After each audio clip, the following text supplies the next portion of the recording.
La capitale gambienne a accueilli les 7e Financial Africa Awards les 22 et 23 janvier 2026 au centre des conférences Sir Daouda Kairaba. Plus de 400 délégués représentant 22 nationalités étaient présents pour cette édition dédiée au partenariat public-privé comme alternative à la dette publique. En marge du dîner de gala, le jury des Financial Africa Awards a décerné 11 prix dans différentes catégories. Entre autres, économiste de l'année, prix du leadership du commerce et de l'intégration africaine, meilleur ministre des Finances ou encore financier de l'année. Ces distinctions récompensent les leaders dans l'engagement et les actions économiques et financières de l'Afrique en 2025. Une édition qui souligne l'importance du dialogue, de l'innovation et des partenariats pour construire l'avenir du continent. J'ai reçu un prix qui me voit froid au cœur et qui est extrêmement important, c'est le prix du Lifetime Achievement.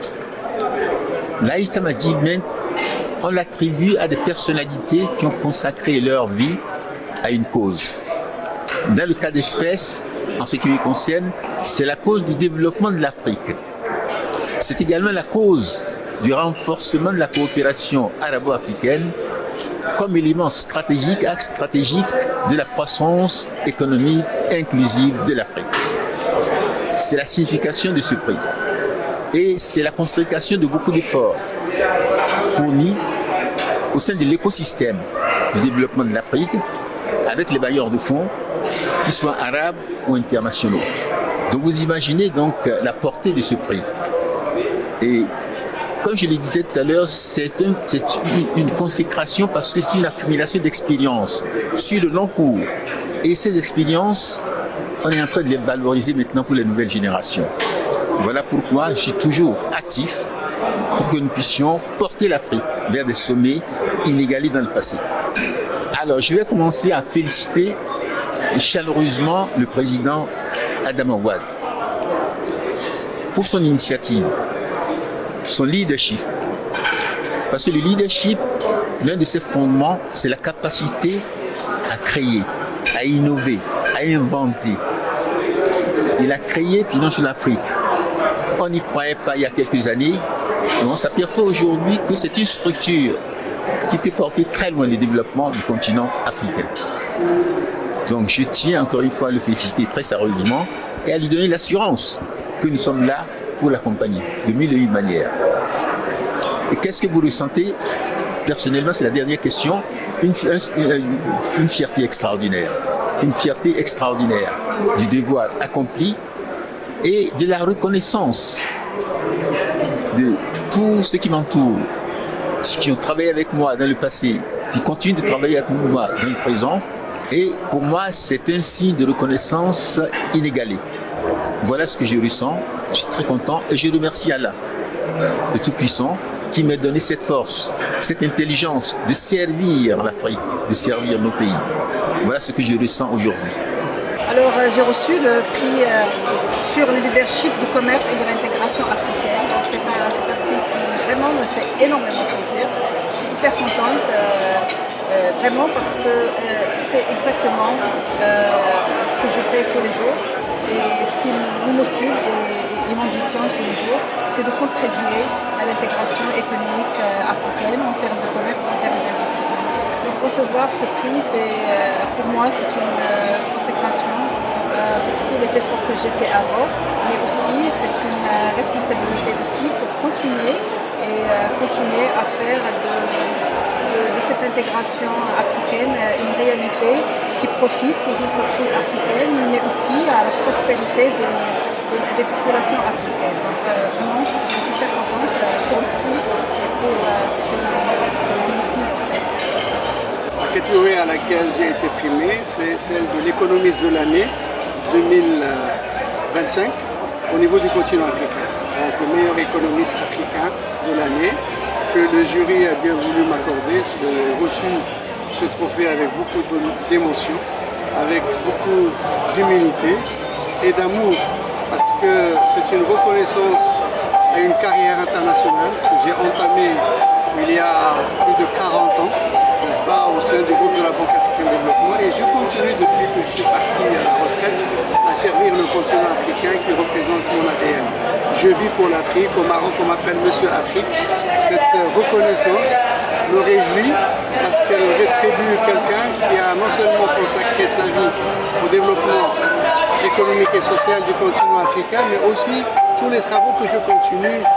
La catégorie à laquelle j'ai été primé, c'est celle de l'économiste de l'année 2025 au niveau du continent africain. Donc le meilleur économiste africain de l'année que le jury a bien voulu m'accorder. J'ai reçu ce trophée avec beaucoup d'émotion, avec beaucoup d'humilité et d'amour, parce que c'est une reconnaissance à une carrière internationale que j'ai entamée il y a plus de 40 ans, n'est-ce pas, au sein du groupe de la Banque africaine de développement, et je continue depuis que je suis parti à la retraite à servir le continent africain qui représente mon ADN.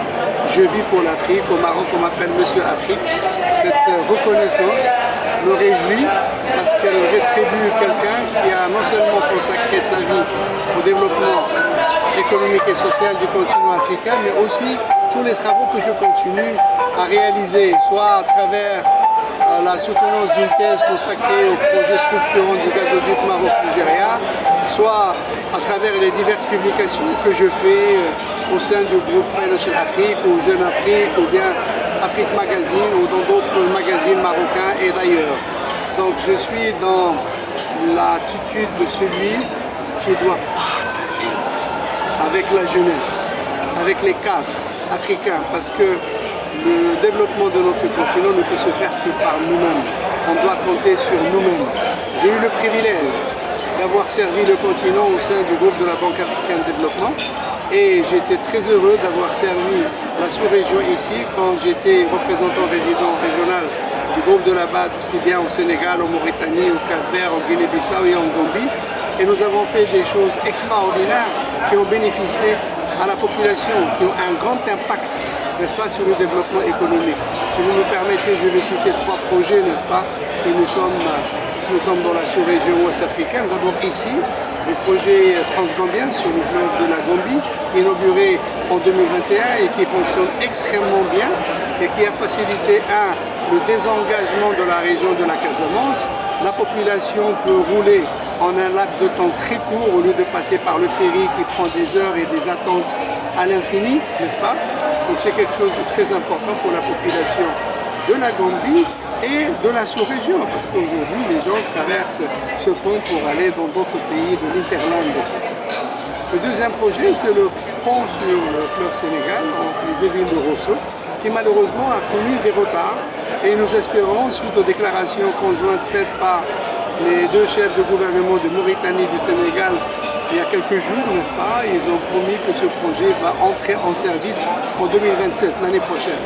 Et le troisième projet, si vous permettez, que je voudrais mentionner parce que je suis fier de l'avoir réalisé, c'est d'avoir financé le projet Aftout Saheli qui permet de transporter l'eau du fleuve Sénégal jusqu'à la capitale de la Mauritanie, Nouakchott, à travers un transfert de l'eau qui permet maintenant à toute la population de la capitale mauritanienne de disposer de l'eau potable. Et ça, c'est quelque chose de très important parce qu'avant, il y avait beaucoup de difficultés pour avoir de l'eau potable dans tous les quartiers de la capitale mauritanienne. Encore une fois, je voudrais rendre un hommage particulier à Adama Ouad, à son équipe et aussi à toutes les parties prenantes qui ont travaillé avec lui pour préparer ce grand événement, notamment une mention spéciale pour les membres du jury, n'est-ce pas, qui ont travaillé selon les critères de très haut niveau pour sélectionner les méritants des différents trophées qui ont été annoncés ce soir. L'inspiration que j'ai tout de suite, c'est de poursuivre l'œuvre que j'ai commencée. On ne va jamais s'arrêter avant de partir de ce monde. Donc vous pouvez compter sur moi, vous verrez de plus en plus d'articles et de publications. J'ai 4 livres en chantier qui vont sortir cette année et on aura l'occasion de le présenter le moment venu, Inch'Allah.